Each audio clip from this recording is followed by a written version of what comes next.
നരേന്ദ്രമോദി ആലോചിക്കേണ്ടത് ഡൽഹിയിലെ മുഖ്യമന്ത്രിയെ പ്രഖ്യാപിക്കാൻ മോഡിക്ക് 50 ദിവസം വേണ്ടി വന്നു. മറവി രോഗം പ്രധാനമന്ത്രിക്ക് ഉണ്ടെന്ന് എനിക്കിപ്പോഴാണ് മനസ്സിലായത്. അദ്ദേഹത്തിൻ്റെ വീടിരിക്കുന്ന ഡൽഹിയിലെ മുഖ്യമന്ത്രിയെ തീരുമാനിക്കാൻ 50 ദിവസം എടുത്ത മഹാനാണ് കോൺഗ്രസിന് കേരളത്തിൽ മുഖ്യമന്ത്രിയെ പ്രഖ്യാപിച്ചില്ല എന്ന് പറയുന്നത്. ഞങ്ങളുടെ തെരഞ്ഞെടുപ്പ് കഴിഞ്ഞ് 5 ദിവസമേ ആയിട്ടുള്ളൂ. അതുകൊണ്ട് അത് വലിയ 50 ദിവസം മുഖ്യമന്ത്രിയെ പ്രഖ്യാപിക്കാതെ ഡൽഹിയിൽ അനിശ്ചിതത്വം ഉണ്ടാക്കിയ പ്രധാനമന്ത്രിയാണ് ഇപ്പം ഞങ്ങളെ വിമർശിക്കുന്നത്. പഴയ കാര്യങ്ങളൊന്നും നരേന്ദ്രമോദി മറക്കരുത്. ഞങ്ങൾ കോൺഗ്രസ് പാർട്ടിയിൽ എല്ലാ ചർച്ചകളും ജനാധിപത്യ പാർട്ടിയാണ്. ഇത് ഏകാധിപത്യ പാർട്ടിയല്ല.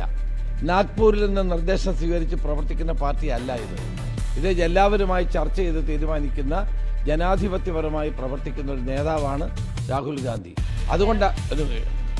അതുകൊണ്ടാണ് ഞങ്ങളെല്ലാം വിളിച്ച് ചർച്ച ചെയ്ത് ജനാധിപത്യപരമായി തന്നെ തീരുമാനമെടുക്കുമെന്ന് ഹൈക്കമാൻഡ് പറഞ്ഞിട്ടുള്ളത്.